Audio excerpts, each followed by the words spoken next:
Mannatha Shri Jagannatha Madguru Shri Jagadguru Mamatma Sarva Bhutatma Tasmai Shri Guruve Namaha Tasmai Shri Guruve Namaha Om Shalakpurji Mahadeva Ki Jai Devadadev Deveshwar Mahadeva Ki Jai Shdeep Narayan Bhagavan Ki Jai Hindu Dharam Samrat Paramahans Swami Sri Madhavanand Puriji Sadgurudev Bhagavan Ki Jai Vishwaguru Mahamandaleshwar Paramahans Swami Sri Maheshwaranand Puriji Yogiraj Ki Jai. Salutations to the Cosmic Self. Salutations to Sri Alapurji Siddhapit Parampara. Naham Karta Prabhudeep Karata Maha Prabhudeep Karata Hi Kevalam. Whatever I'm going to say, whatever comes out of my mouth, those are not my words. Those are our beloved Gurudev, His Holiness Vishwaguru Mahamandaleshwar Maheshwaranand Puriji's words, and the words of the divine light and divine knowledge from Srila Siddhapit Parampara flowing through me. Today I would like to share a few things about Guru Bhakti. A true yogi or a true devotee of Gurudev, of Bhagavan, should be as calm as the sky is. A yogi should not have any expectations. No man. He should not be worried about man or apaman, which means he shouldn't be worried about if he will get respected or if he would get disrespected. No. Just be peaceful and calm. Let things flow in its way. Let things happen as it's happening. Don't try to change the course of something which is already written for you. A yogi should have titiksha. Titiksha is one of the paths of Jnana Yoga. Titiksha, we should have the Shakti to endurance. We should have the Shakti to endure anything which comes on our path. No matter how hard the path is, a yogi has to have titiksha to go and cross that path with ease. Guru Bhakti is something which comes from within. It has to come from within. It can't be forced upon us. No one can force Bhakti. No one can force love. When you love something, I'm not talking only about the love which you get from your parents, the love which you have for your wife, the love which you have for your husband, for your partner, for your children. No. The love which is within you, the love which is more divine and much greater than this worldly love to your parents, to your peers. This love is towards God. It's towards your Guru. If you have true love and true dedication and true devotion to your Gurudev, then everything is possible. True Bhakti. You know who had true Bhakti? Eklavya. There's a beautiful story about Dronacharya and Eklavya. Dronacharya was a great guru, a Shastra guru who was teaching all the different types of astras and shastras, all the weapons. But in his Gurukul there was a rule that he was only allowed to teach to the Rajkumars, to the princes, or to those who are from the highest castes. So one day in his Gurukul, when he was teaching, a boy came from the forest, from the mountains, and he folded his hands and made pranam. And he said, "Oh Gurudev, I would like you to teach me But obviously Eklavya was not from that highest caste. So as the parampara goes in the Gurukul, as the traditions goes, Dronacharya could not teach Eklavya the knowledge of the Shastras and the Astras, because in India at that time the caste system was very well followed. Even nowadays the caste system still exists in India, but a little bit less, but it still does. We still do follow the caste system in India. So because he was not from the highest caste, he was not a prince, so Dronacharya could not teach Eklavya. But Eklavya had that love towards his guru. He had that dedication, he had that devotion, that Guru Bhakti which we all wish to have. With that Guru Bhakti, he went back to the jungle. He made a beautiful statue of Dronacharya. He worshipped Dronacharya as his guru from within. It was not forced onto him. It came from within. When something within you sparks, when the light, the deepak sparks within you, then you come into light. So Eklavya then that made a beautiful statue of Dronacharya, and he went and he worshipped Dronacharya's statue, and he started practicing shooting the arrow and the bow and all the astras. And every time he did a little mistake, he went to the statue, he bowed down his head and he said, "Please forgive me. Kshama karo Gurudev. Please forgive me for this. I will practice and be better at it." And every time he did a mistake, he came to the statue, he bowed down and he asked for forgiveness. One day Dronacharya came with the Pandavas to the jungle to see and to practice the shooting in the wilderness. And they had a dog with. And the dog smelled the scent of Eklavya. And he started following the trail which reached to Eklavya. And he started barking loudly, which disturbed the practice of Eklavya. And what did Eklavya do? He started shooting arrows in the muzzle of the dog. He shot so many arrows in the mouth, but what was the most surprising part? When the dog went back to Dronacharya and to the Pandavas slowly started taking the arrow one by one out. And what did they see? That the person who shot those arrows was so practiced, was so well known what he is doing, that not a single drop of blood came out from his muzzle, from his mouth.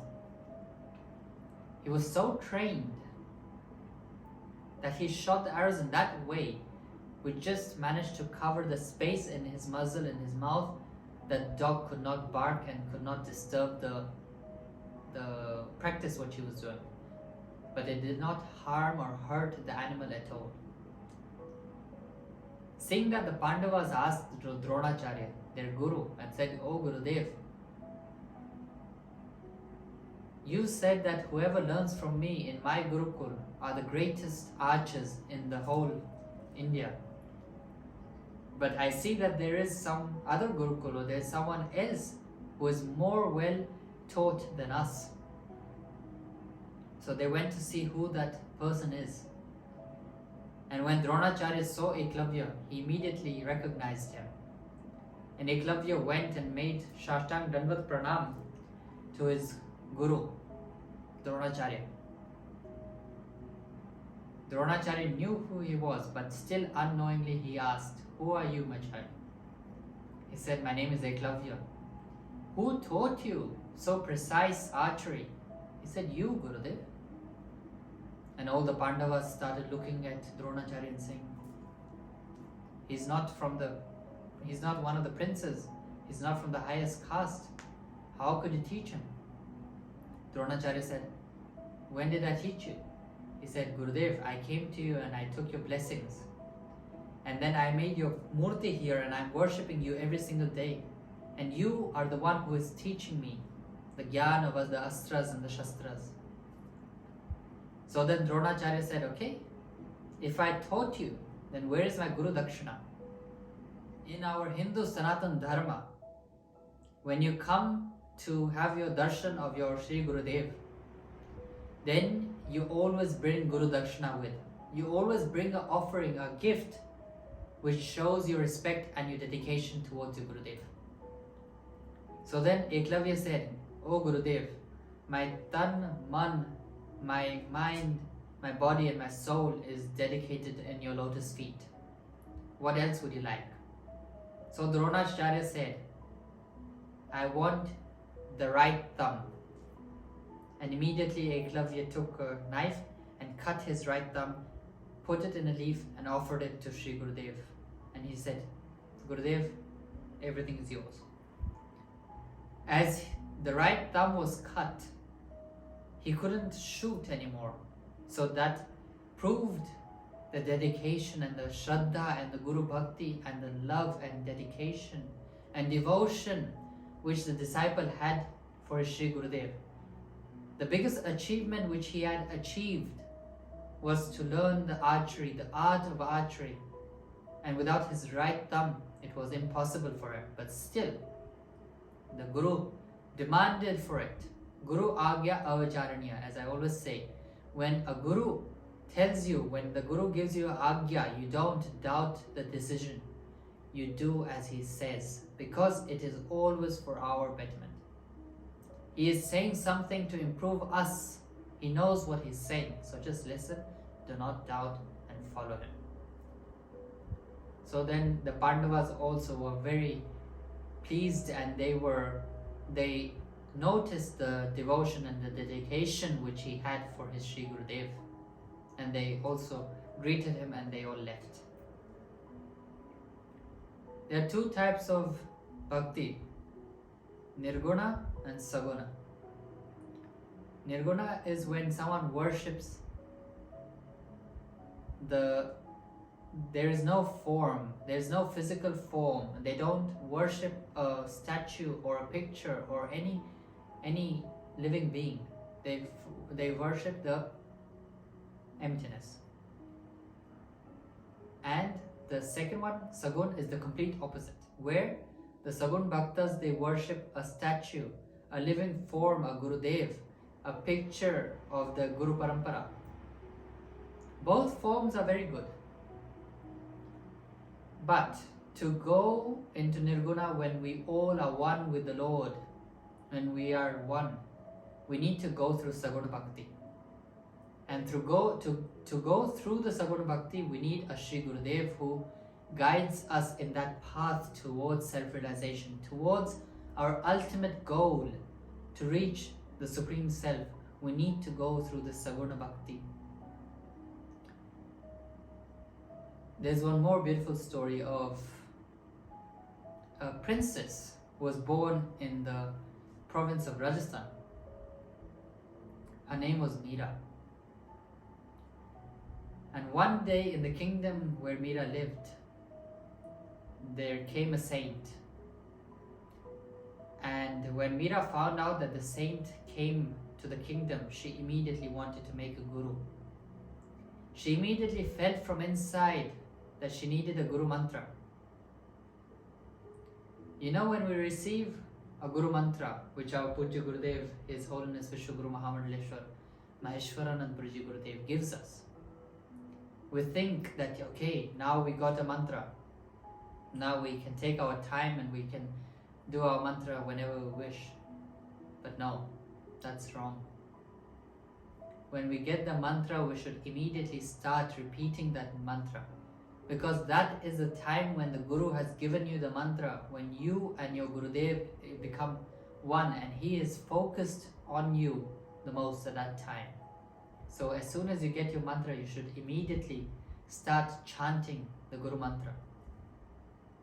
There is no limit of how much you should chant. It's limitless.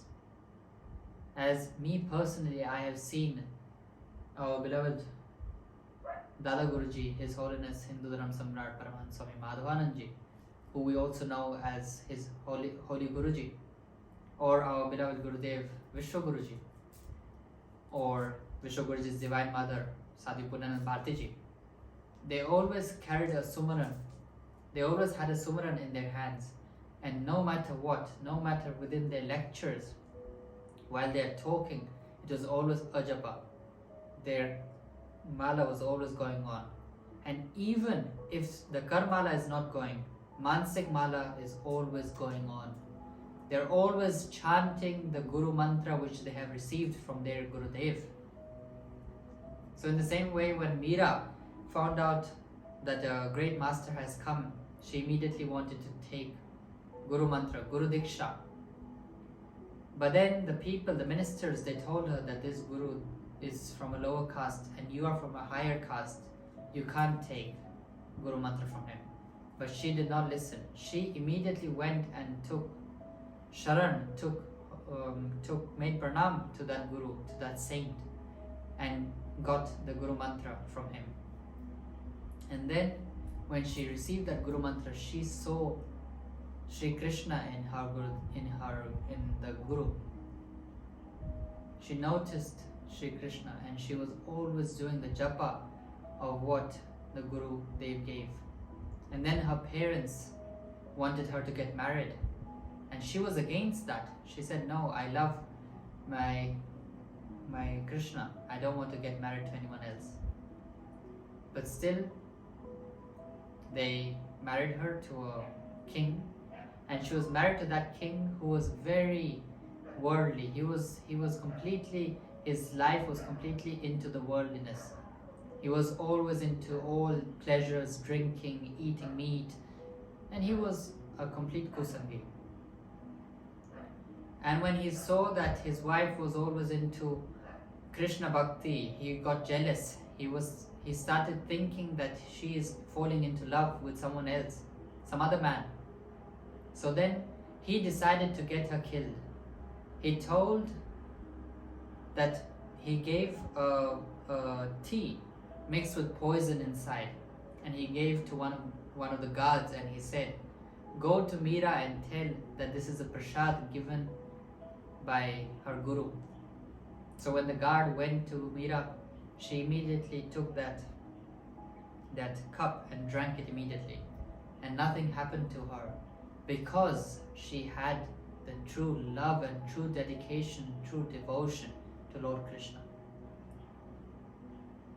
Then when he saw that she still didn't die, then she packed a snake, a venomous cobra, in a box, and she gave the guard and say, give this to her and say this is a beautiful gold locket of Lord Krishna.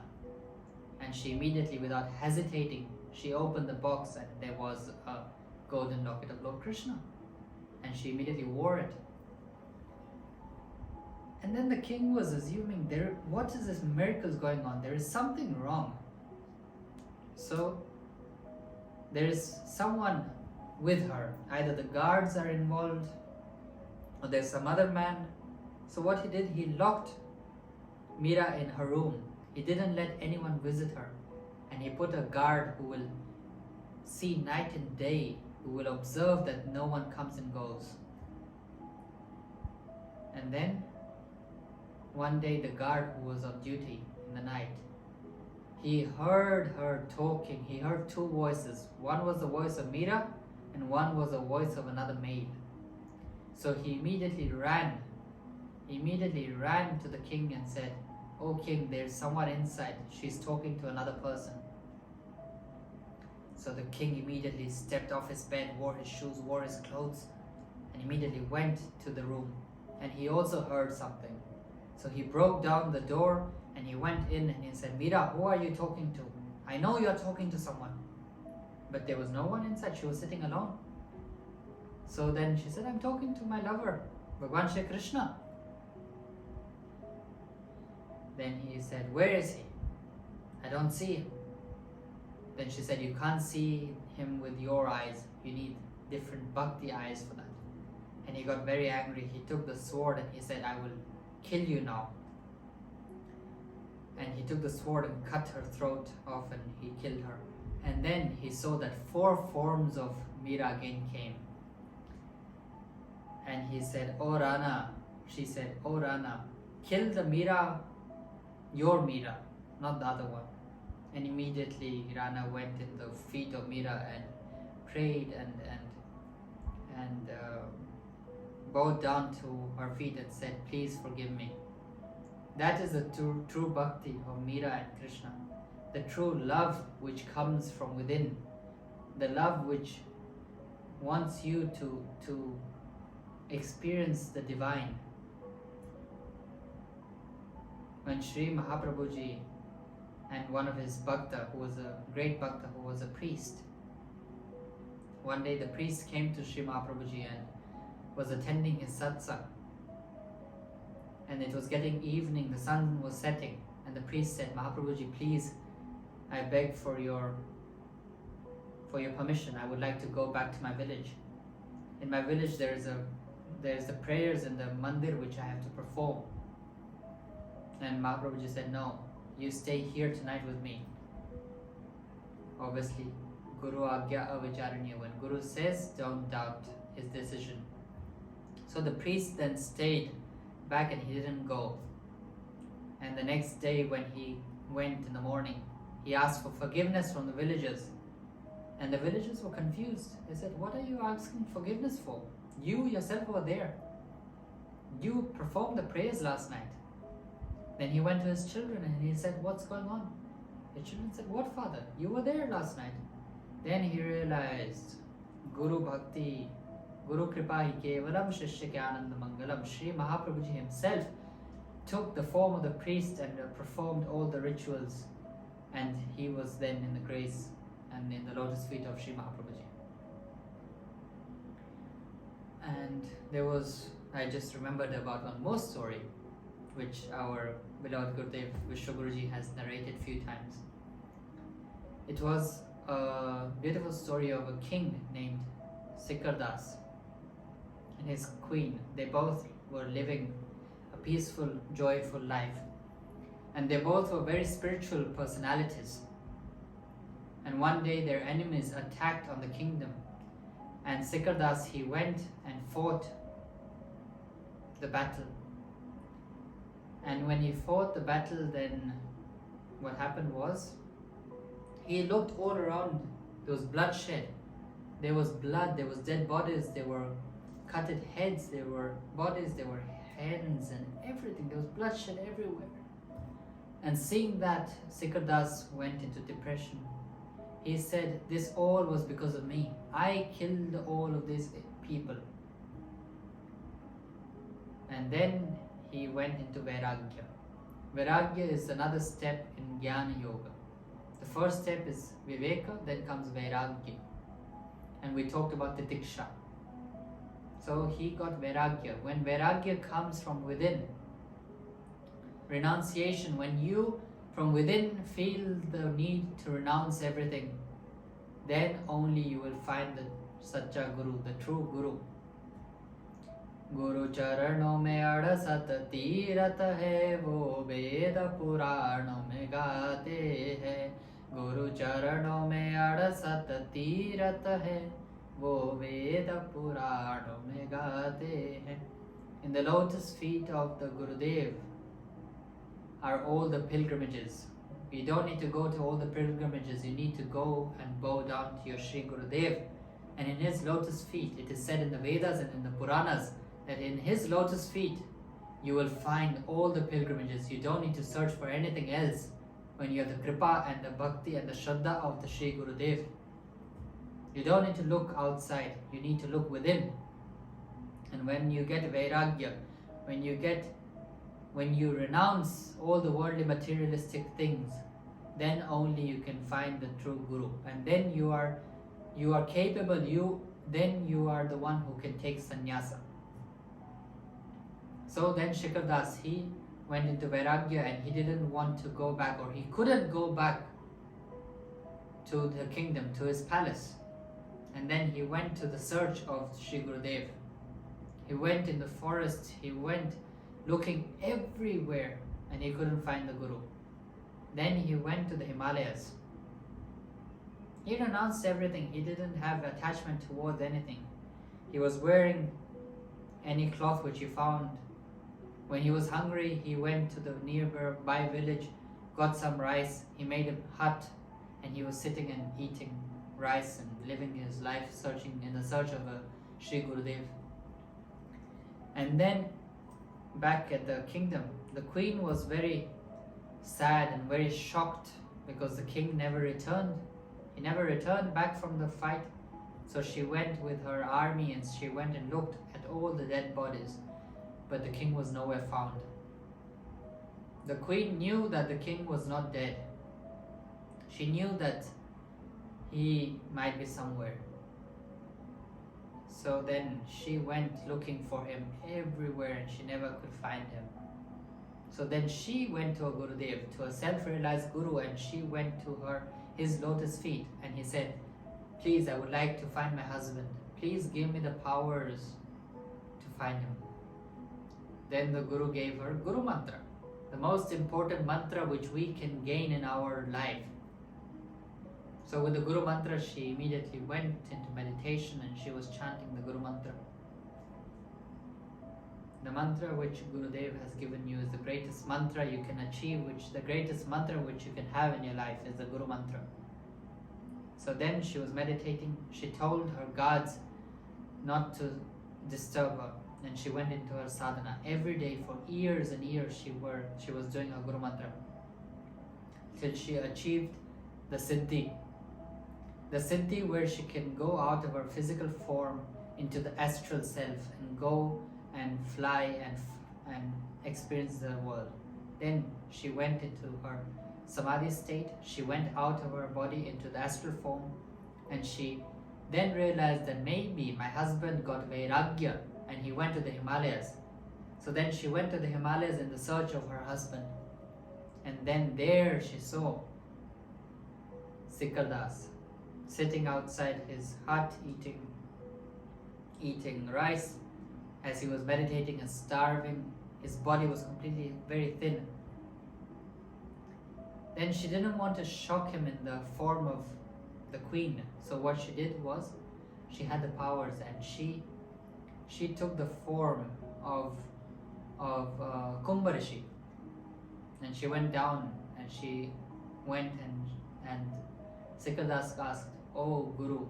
He immediately saw the Guru, a self-realized master, in that form, and he asked, "Gurudev, who are you?"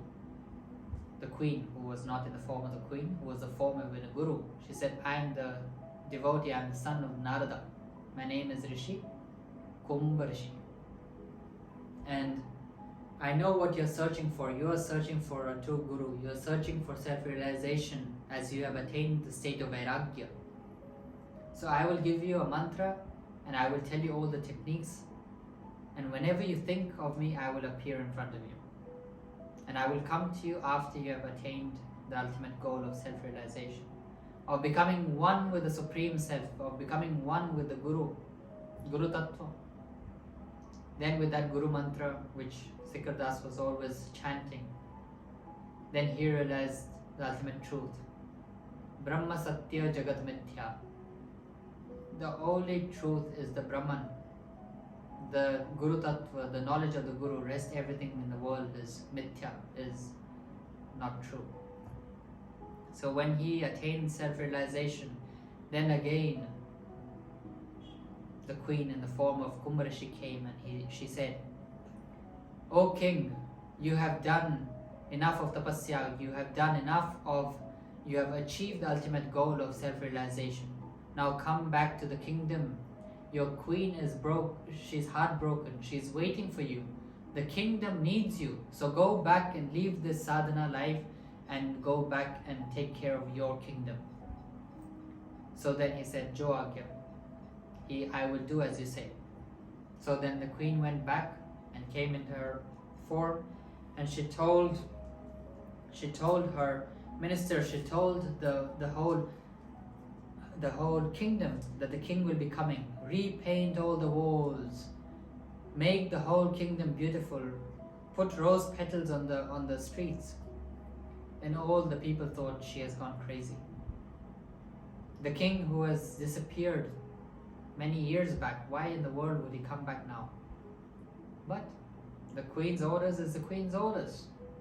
And it happened. The king came back.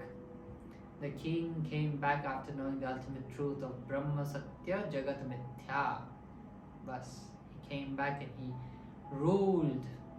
He ruled the nation. And then there, when the wife saw and she said, "Oh Swami, oh my husband, I am so grateful to see you again. I was missing you so much. But doesn't matter, I am grateful that you have come back now." Then he said, "Yes, by the grace of my Gurudev, by the grace of the Guru Bhakti, I have achieved the ultimate truth, the self-realization." Then she said, "Oh, I would also love to meet your Guru." He said, "Surely, my Guru said, whenever I think of him, he will appear." Then he closed his eyes and he looked this side, and the queen took the form of Kumbharishi. And then he opened his eyes and he saw Kumbharishi in front of her.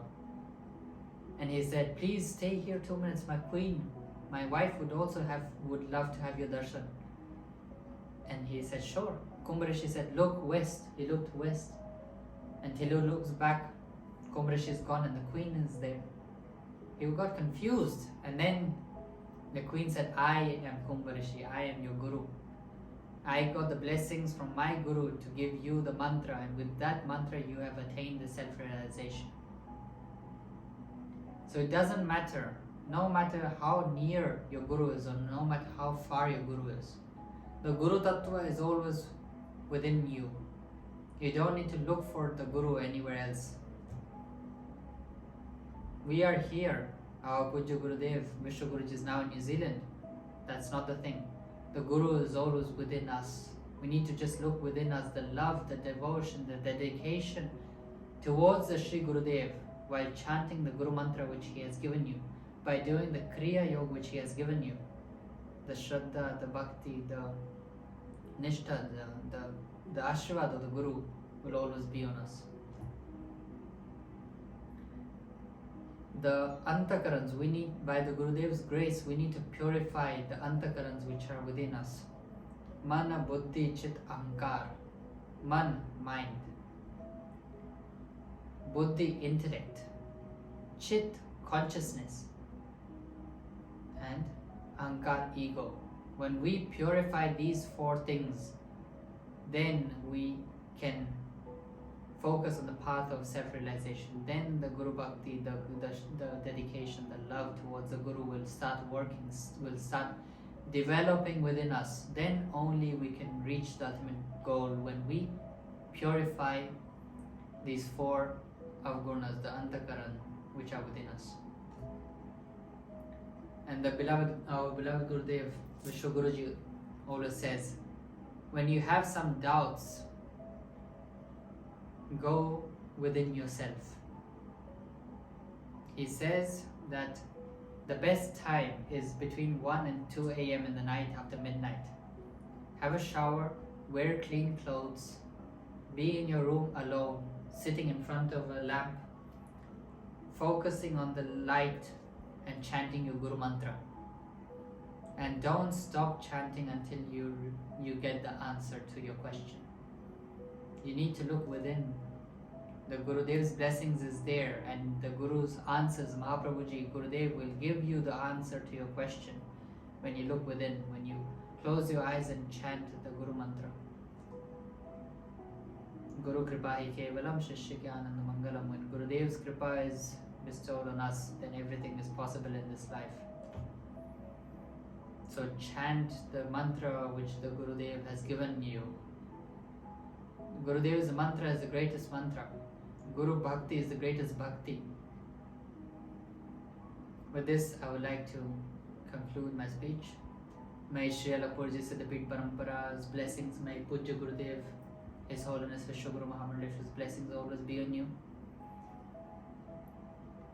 May you feel joyful, may you spread the peace and divine light of the Sri Mahaprabhuji and of Gurudev to the whole world. With this, I would like to conclude my speech. Wishing you all a wonderful day, evening, night. Much love.